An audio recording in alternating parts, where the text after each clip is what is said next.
Hello दोस्तों। अब हम बात करते हैं इस वीडियो के लास्ट सेक्शन की, और इसका लास्ट सेक्शन है इंडस वाटर ट्रीटी। जैसा कि आप सभी लोगों को पता होगा कि अभी रिसेंटली इंडस वाटर ट्रीटी जो है इंडिया ने सस्पेंड कर दी गई है पहलगाम में अटैक के बाद। और ये ऐसा पहली बार हुआ है कि ये ट्रीटी सस्पेंड हुई है, इसीलिए इस ट्रीटी को अभी तक की सबसे सक्सेसफुल ट्रीटी कहा जाता है, क्योंकि इतने अटैक, इतने टेररिस्ट अटैक होने के बाद भी, इतने वॉर होने के बाद भी, सब कुछ होने के बाद भी कभी इंडिया ने इस ट्रीटी को बंद नहीं किया था। लेकिन इस बार पहली बार ऐसा हुआ है कि ये ट्रीटी बंद हुई है।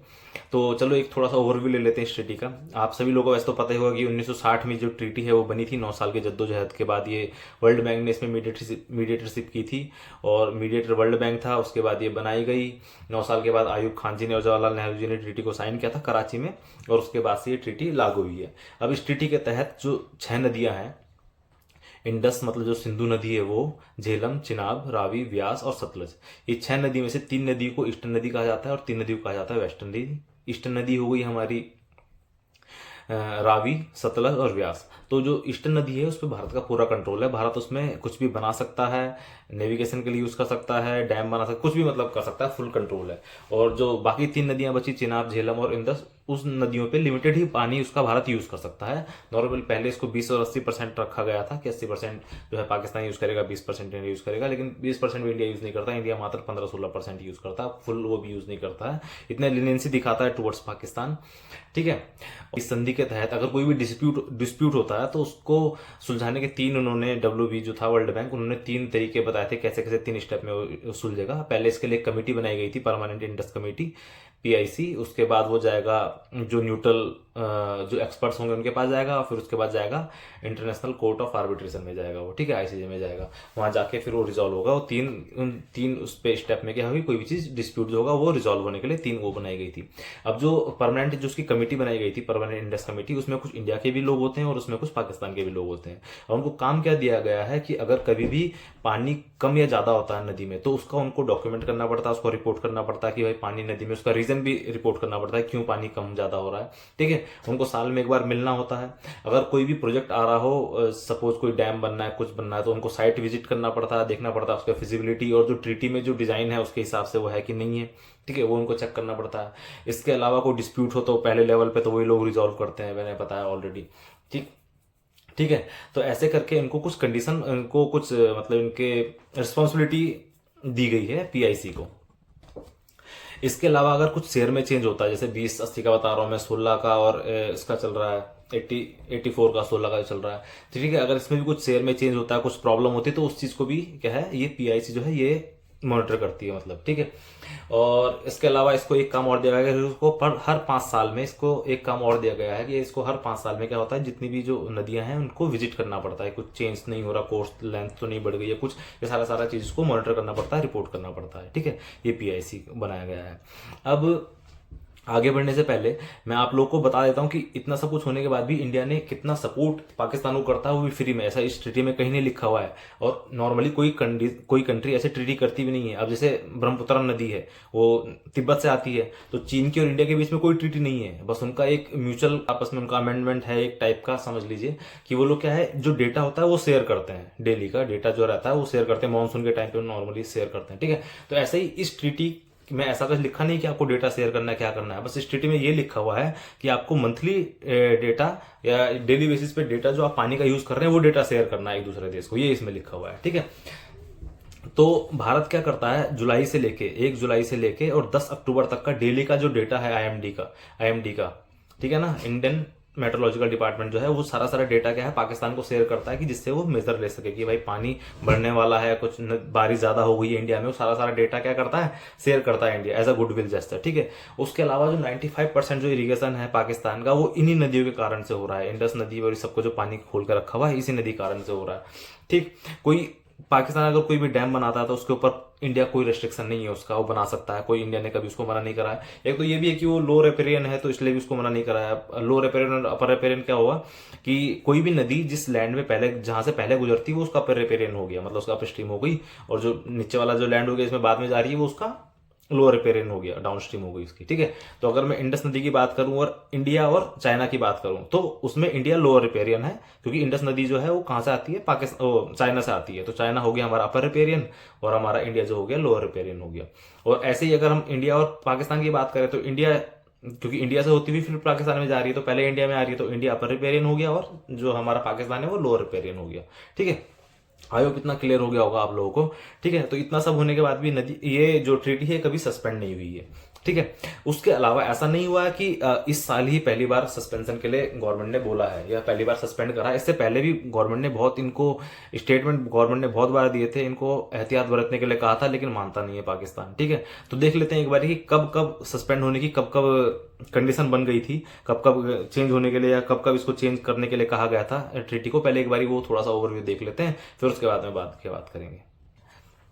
तो जब भारत में पुलवामा अटैक हुआ था और जब भारत में 2016 में जो अटैक हुए थे, उस टाइम पे भारत ने इसको बोला था कि इस जो ट्रीटी है इस ट्रीटी को खत्म कर देते हैं, सस्पेंड कर देते हैं। ठीक है, और आप एक चीज और ध्यान में रखिएगा, अगर ये ट्रीटी इंडिया सस्पेंड कर देता है तो जो इसके 3 जो स्टेप है ना डिस्प्यूट रिजॉल्व करने के, पहले परमानेंट उसमें जाएगा, कमेटी में जाएगा, इंटरेस्ट कमेटी में, पीआईसी में जाएगा, फिर उसके बाद एक्सपर्ट पे जाएगा, फिर उसके बाद कोर्ट ऑफ आर्बिट्रेशन में जाएगा, तो वो नहीं जाएगा फिर, क्योंकि वहां जाने के लिए दोनों पार्टी को म्यूचुअल कंसेंट होना चाहिए, दोनों पार्टियों को जाने के लिए।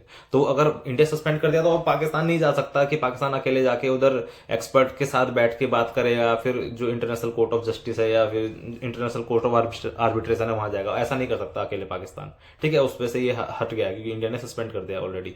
ठीक है, तो 2016 में जब उरी अटैक हुए थे उस टाइम पे इंडिया ने इसको बोला था, धमकी दी थी कि इसको हम सस्पेंड कर देंगे। 2019 में भी इंडिया ने इशू किया था स्टेटमेंट कि इसको बंद कर देंगे, उस टाइम पे पुलवामा में अटैक हुए थे।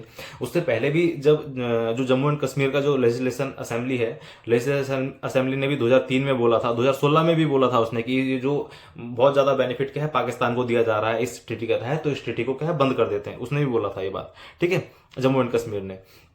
और उससे पहले 2021 में क्या है, एक कमेटी है, स्टैंडिंग कमेटी, जो मतलब भारत की जो उसको देखती है, वाटर से रिलेटेड जो चीजें देखती है, तो उन्होंने एक रिपोर्ट जारी करी थी 2021 में लोकसभा में, और इस रिपोर्ट में ये लिखा गया था कि जो भारत का जो रेनफॉल का जो पैटर्न है वो चेंज हो रहा है। अभी जो रेनफॉल इंटेंसिटी है वो बहुत तेज होती है, मतलब बारिश क्या होती है, बहुत तेज होती है और कम टाइम के लिए होती है, लेकिन बहुत तेज होती है। ठीक है, तो उससे क्या है पानी एकदम से ज्यादा फ्लो करने लग जाता है नदियों में। ठीक है, तो वो उन्होंने बोला था कि इस चीज को ध्यान में रखते हुए जो ये ट्रीटी है इसको चेंज करना पड़ेगा, मतलब इस ट्रीटी को चेंज करना पड़ेगा। उसमें क्या चेंज करना पड़ेगा, मतलब देखिए ये ट्रीटी क्या बोलती है कि जो भारत जो है, जो वेस्टर्न जो नदियां हैं, जो चेनाब हो गई, झेलम हो गई और इंडस नदी जो है, ये क्या बोलता है ये ट्रीटी कि इन नदियों पे भारत लिमिटेड ही कंट्रोल है, इसका पानी लिमिटेड ही भारत यूज कर सकता है। और नॉर्मली जो भारत पानी यूज कर सकता है वो डोमेस्टिक पर्पज के लिए यूज कर सकता है, एग्रीकल्चर पर्पज के लिए यूज कर सकता है। ठीक है, और बिजली बनाने के लिए यूज कर सकता है, नेविगेशन के लिए यूज नहीं कर सकता, क्योंकि नेविगेशन के यूज करने के लिए पानी की डेप्थ बढ़ानी पड़ती है। मतलब कोई जहाज जाएगा तो एक पर्टिकुलर डेप्थ होनी चाहिए नीचे पानी की, तभी वो जहाज फ्लो मतलब उस पर जा पाएगा। ठीक है, तो उसके लिए यूज नहीं करता। उसके लिए क्यों है दिक्कत, क्योंकि पाकिस्तान को ये लगता है कि अगर भारत डैम बना के पानी रोक देगा, एक तो हमारे यहाँ पानी की कमी हो जाएगी, पहला तो उसको ये है टेंशन। दूसरा उसको टेंशन ये है कि अगर भारत ने पानी रोक के इकट्ठा कर लिया, रिजर्वायर बना दिया, इकट्ठा कर लिया, डैम बना दिया, और फिर डैम के फाटक अगर वो सडनली खोल दे तो पूरा पूरा पाकिस्तान बह जाएगा। ठीक है, तो उसको दूसरा टेंशन ये भी है। तो दोनों टेंशन की वजह से क्या है, उसको हमेशा कुछ ना कुछ ऑब्जेक्शन रहता है इन चीजों में। ठीक है, तो इस ट्रीटी में लिखा हुआ है कि भारत ऐसे नहीं बना सकता, नॉर्मल मतलब इलेक्ट्रिसिटी बनाने के लिए उसको यूज कर सकता है, पावर बनाने के लिए। ठीक है, और एग्रीकल्चर में यूज कर सकता है और डोमेस्टिक पर्पज के लिए यूज कर सकता है। ठीक है, ये लिखा हुआ है इस ट्रीटी में। ठीक है, तो इसीलिए स्टैंडिंग जो कमेटी थी उसने बोला था कि क्योंकि बारिश का पैटर्न चेंज हो रहा है, तो इसलिए जो है डैम बनाने वाला, नेविगेशन वाला जो है, इसको चेंज करना पड़ेगा यहाँ पे। और दूसरा उसने उसका रीजन ये भी दिया था कि जो हमारा ग्लेशियर है, जैसे गंगा भी ग्लेशियर से आती है ना, पेरिनियल नदी है, ग्लेशियर से आती है, तो उन्होंने ये बोला था कि जो इसका जो ग्लेशियर है जहां से इंडस नदी आ रही है तिब्बत से, वो ग्लेशियर क्या बहुत जल्दी जल्दी पिघल रहा है और उसकी वजह से जो पानी का जो लेवल है वो बढ़ते जा रहा है नदी में। ये भी उसने दूसरा रीजन बोला था इसको चेंज करने के लिए, लेकिन नहीं माना वो। तो 2023 में भारत की गवर्नमेंट ने एक फॉर्मल नोटिस भी इनको दिया था कि भाई इस जो ये है 2023 में भी दिया था, 2024 में भी दिया था कि इसको क्या है चेंज कर देते हैं, इसके जो टर्म्स एंड कंडीशन है, इसकी टर्म्स एंड कंडीशन को चेंज कर देते हैं, क्योंकि पानी बढ़ रहा है, क्लाइमेट चेंज की वजह से, सबकी वजह से पानी बढ़ रहा है। इवन उसका एक क्लॉज है ट्रीटी का, उसके आर्टिकल 12 में सब क्लॉज 3 में लिखा हुआ ये बात कि अगर ऐसा कुछ क्लाइमेट चेंज या कुछ होगा तो इसके क्लॉज मतलब उसकी कंडीशन को चेंज कर सकते हैं। लेकिन उसमें भी क्या है, पाकिस्तान मानने को तैयार नहीं है, मना कर दे रहा है हर बारी। ठीक है, अभी तो सस्पेंड कर ही दिया है इंडिया ने। तो ऐसे बहुत बारी ऐसा हुआ है कि इस ट्रीटी को सस्पेंड करने के लिए या चेंज करने के लिए भारत ने डिमांड रखी है, लेकिन पाकिस्तान मानता नहीं है। पाकिस्तान बोलता है सिर्फ 13% पानी भारत को यूज करने दो, बाकी का पानी मुझे यूज करने दो, ये बोलता है पाकिस्तान। ठीक है, उसके अलावा इस ट्रीटी में एक ये चीज भी लिखी हुई है कि अगर पाकिस्तान कोई भी इस ट्रीटी से मतलब इस ट्रीटी के अंडर में जो भी डैम या कोई वाटर रिजर्व कुछ भी अगर ऐसा चीज आता है, अगर उसको टेररिस्ट अटैक उन सब चीजों पे होता है, उसको कोई उड़ा देता है पाकिस्तान, कुछ भी होता है, तो ट्रीटी क्या खुद से सस्पेंड हो जाएगी। ये भी इसमें है ट्रीटी में। ठीक है, लिखा हुआ ऐसा। जो दो नदियां हैं, एक इंडस नदी हो गई जो सिंधु नदी, और एक दूसरी सतलज नदी, ये दोनों की दोनों नदियां जो है तिब्बत से आती हैं। बाकी उसके अलावा जो 4 नदियां हैं वो इंडिया से ही आ रही हैं। ठीक क्या है जो सबसे बड़ा मुद्दा क्या है, क्योंकि देखिए ब्यास पे, सतलज पे, रावी पे तो हम कुछ भी कर सकते हैं, तो उसका तो हम डिस्कस करने का कोई मतलब है नहीं है ना, वो तो पूरा फुल कंट्रोल हमारा ही है। तो झेलम, चिनाब और इंडस नदी पे क्या है, नॉर्मली क्या इंडस नदी पे कोई डैम इंडिया ने ऐसा बनाया हुआ नहीं है सच।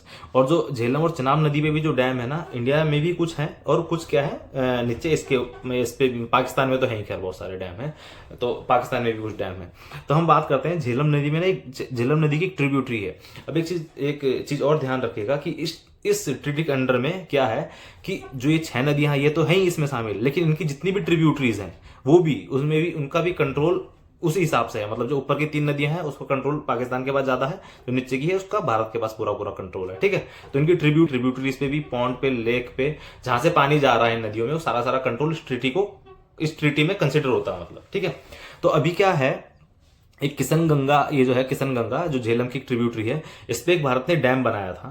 ठीक है, तो भारत वो उस अभी भी पाकिस्तान के साथ वो रिजॉल्व नहीं हुआ है मैटर, तो उसके लिए क्या है, जो कोर्ट ऑफ आर्बिट्रेशन जो है, ये मुद्दा फिर कोर्ट ऑफ आर्बिट्रेशन में गया, तो उन्होंने भारत को ये बोला गया है कि इस डैम का जो वाटर लेवल है वो एक पर्टिकुलर लेवल से नीचे नहीं आना चाहिए कभी भी।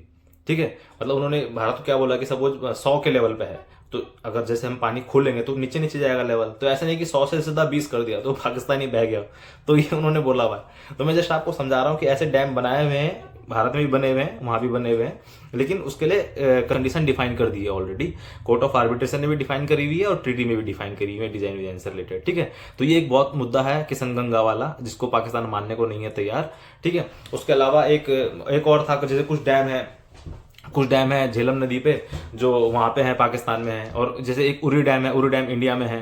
ठीक है, और एक मंगला डैम जो है वो पाकिस्तान में है। ठीक है, और एक तुलबुल प्रोजेक्ट है, वो तुलबुल प्रोजेक्ट भी भारत ने स्टार्ट किया था, वो जो वुलर झील है जम्मू एंड कश्मीर में, वो जो वहां से उसके डाउन स्ट्रीम से एक पैसेज बनाया था इंडिया ने, मतलब वो नेविगेशन के लिए था, और तो उसको भी पाकिस्तान उस पर अड़ गया और बोला कि ये वायलेट कर रहा है ट्रीटी को, तो भारत ने उस काम को रोक दिया था। लेकिन 2016 के बाद भारत ने दोबारा से उस काम को रिज्यूम कर दिया है, ये मानता तो है नहीं पाकिस्तान, तो दोबारा से भारत ने 2016 के बाद उसको काम को जो है दोबारा से रिज्यूम कर दिया है, और तुलबुल प्रोजेक्ट नाम है उस प्रोजेक्ट का। ठीक है, और उसके लिए कंडीशन क्या है, उसका वो पाकिस्तान बोलता है कि जो भारत का है, एक तो नॉन पावर प्रोजेक्ट के लिए यूज नहीं कर सकता है, इतना बड़ा डैम या कुछ ऐसा स्ट्रक्चर नहीं बना सकता है। दूसरा, जो उसकी जो कैपेसिटी है, जो भारत बना रहा है तुलुल प्रोजेक्ट, उसकी कैपेसिटी है अप्रोक्सीमेटली 3 लाख एकड़ फीट। लेकिन ये बोलता है, पाकिस्तान बोलता है कि एक तो पावर प्रोजेक्ट के अलावा नहीं बना सकता है इंडिया। दूसरा, उसकी जो कैपेसिटी है तभी बना सकता है जब उसकी कैपेसिटी 10,000 एकड़ फीट हो, लेकिन इसकी जो कैपेसिटी है वो तो 3 लाख एकड़ फीट है, तो ये तो बहुत ज्यादा है। तो इसलिए भी पाकिस्तान इस प्रोजेक्ट के लिए मना कर रहा था उस टाइम पे। ठीक है, आई होप आप लोगों को अच्छी लगी होगी वीडियो काफी, तो मुझे बताइएगा आपको कैसी लगी। फिर मिलते हैं दूसरी नेक्स्ट वीडियो में, और ऐसे ही इंटरेस्टिंग वीडियो में आप लोगों के लिए लाता रहूंगा। Bye bye.